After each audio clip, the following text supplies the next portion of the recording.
Good morning. This week on my blog, I've been talking about art for adventures, modules, RPG books, because it's something that lots of people struggle with. I wanted to pick up on that same subject today, but how it relates to pricing.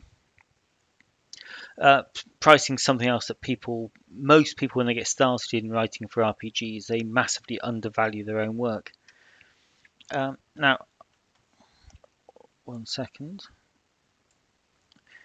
This is the Grim and Perilous library on drive-through.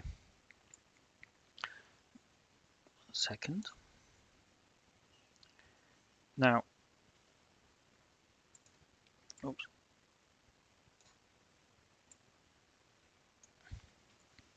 And this is the hottest community titles, but it's 10 through to 19.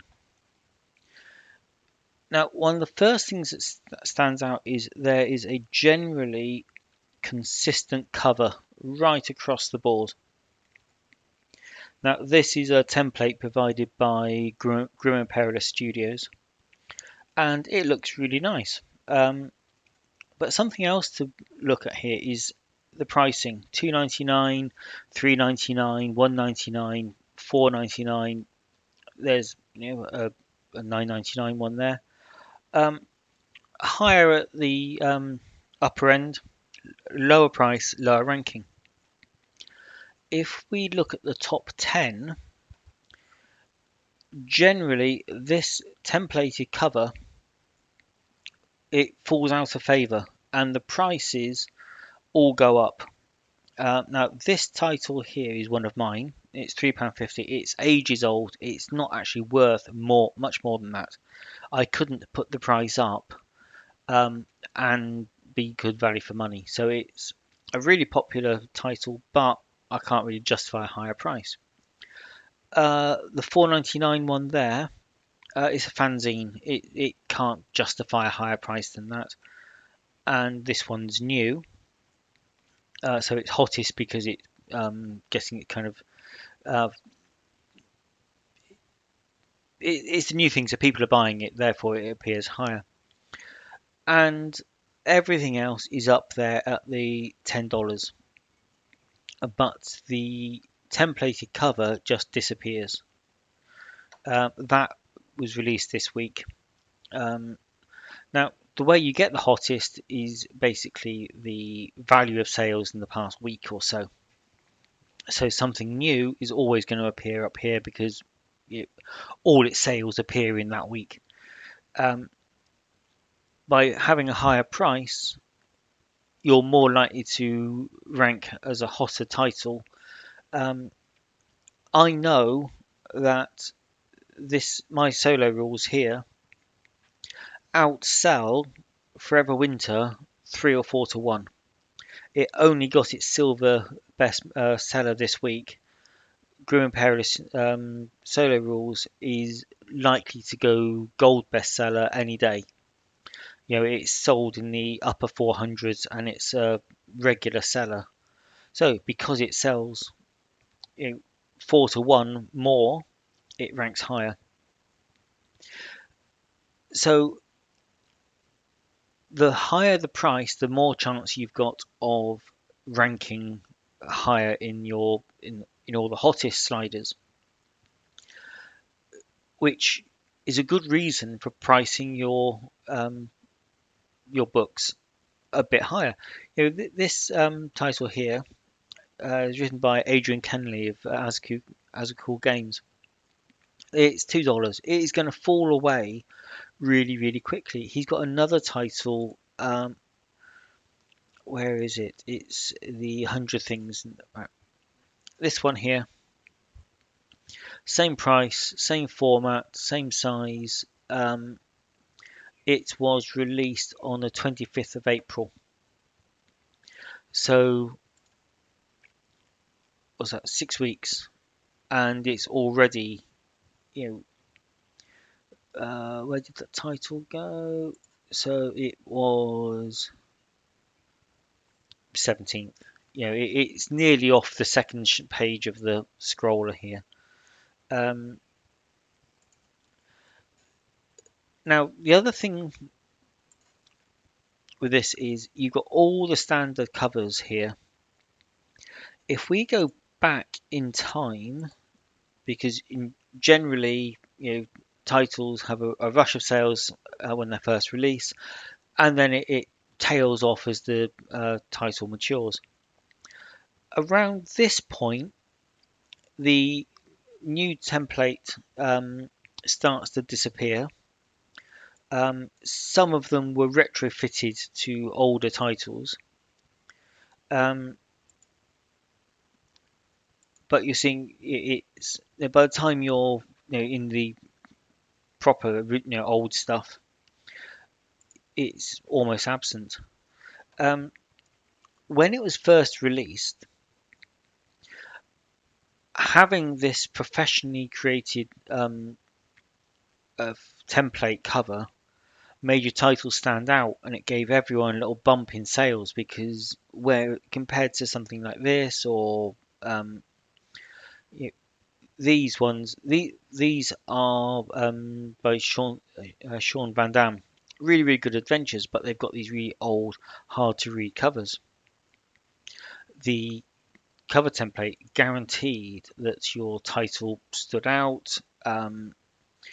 It did so much for you, getting all the right logos in the right place with the right wording.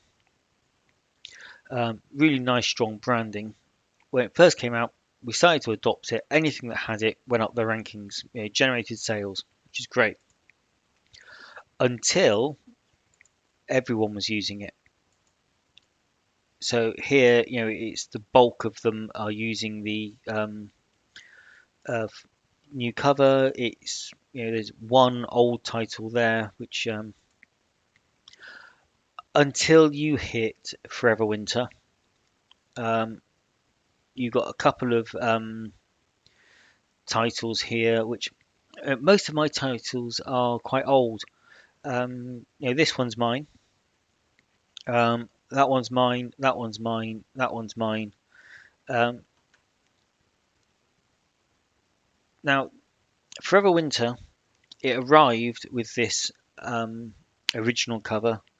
It adopted the template briefly. Now went back to its original. But beyond that, everything else, well, apart from using the colour to make it stand out, they all have unique covers. And against the sea of brown, they stand out really nicely. It's eye grabbing, but it's another demand on your art. Now, I want to look at Forever Winter.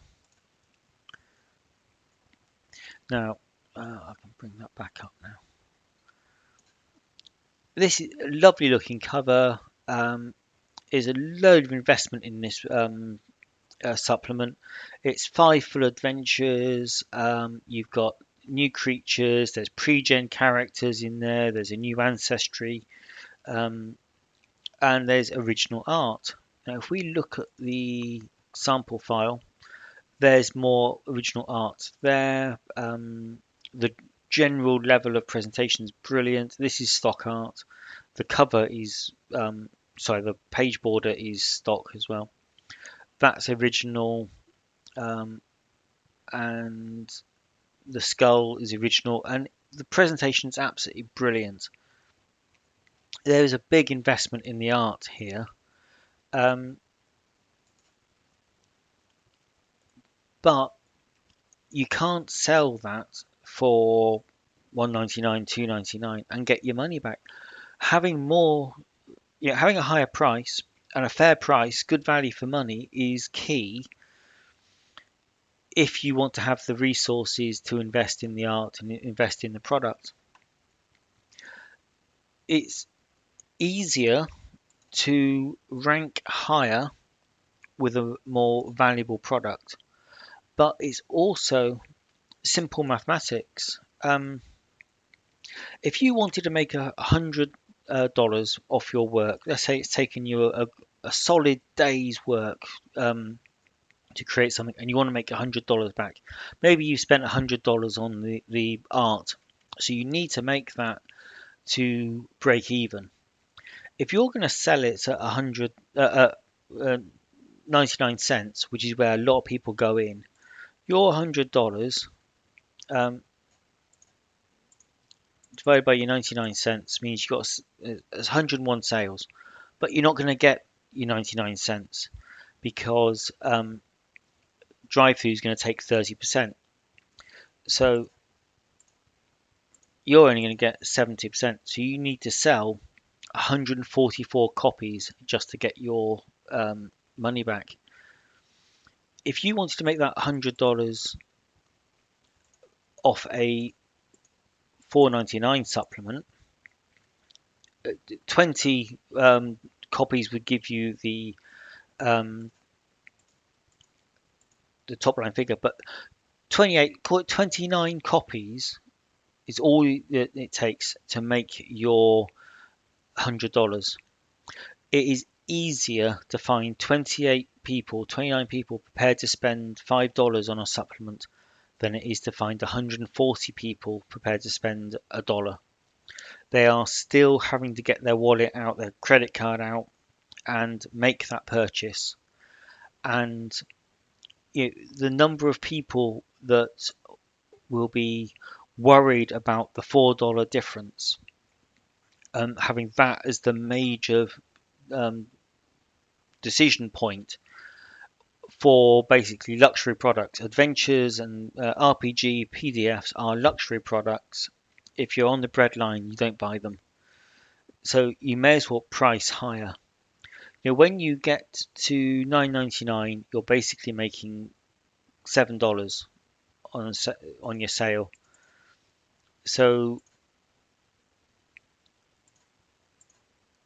14 sales will make your $100 back. That is relatively easy to do.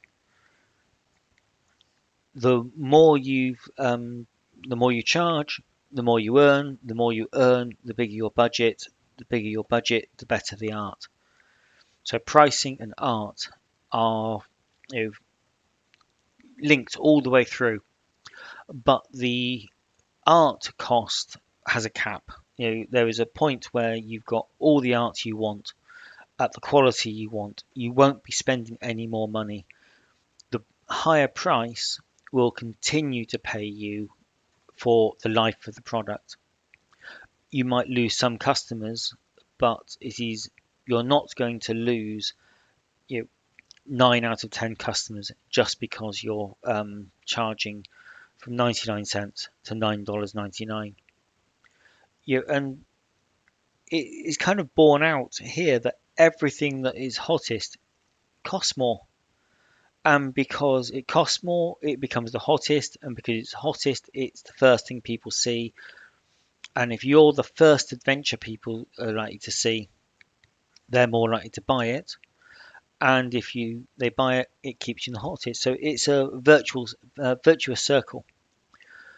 That then feeds into these metals. People will see a metal ranking and assume it's a mark of quality, where it's just a mark of paid sales. There's very few. You've got an electrum there. The solo rules are electrum, and they're about to go gold. There's one called Bloody Combat there. That's electrum. We've got quite a few silvers in the library. Anything with 2 dots here is silver. That's copper, silver, copper. That's going to go gold soon. Say silver. You got an electrum there. It's all of the highest ranked and best selling are at the top end, and they all cost more basically, unless you've got something truly unique. The solo rules, there's nothing else in the library that's like it. That's the only one you can buy if you want to play Zweihander solo, unless you use something generic like Mythic. So that's the message this week is price towards the upper end. If you're going to use a community content program, look at the top sellers, look at the hottest. What prices are they charging? How many pages are you getting for that? Let's go back and look at Forever Winter. That's 80 pages for $10. That that price per page is incredibly low. Plague, Famine, and War,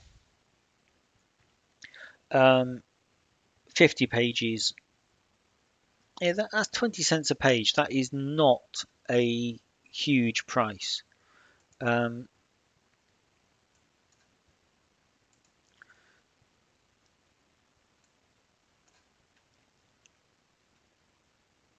so yeah, look at your market and look at what can you afford to charge, rather than thinking, oh, I don't know if anyone's going to buy it. If I price low, it'll be more attractive. It doesn't work that way. It's get yourself to the hottest end of the sliders, and people will buy it because they'll get a chance to see it. There's hundreds of titles on this slider. Goes back to year dot. What we're at 86. It's probably 100 titles here. 98 there. I'm sure there's more beyond that. It's over 100 titles. Um, I'm pretty sure the stuff at this end never gets seen. It doesn't matter how good it is, it's never going to get seen. Um, when you come down here, it's a harder compete down here. A lot of this stuff is official Grim and Perilous stuff. The indies, like you and me, it's harder. That is new. That is new. That's one of the last things released. That's new. I only released that a couple of weeks ago. Um, but we're a long way down again. It's we were probably 30 or 40 down out of the top 50 there. Um, it is price is king. Okay, it's charge the maximum you can get away with without it looking odd. Okay, so that's the lesson for today.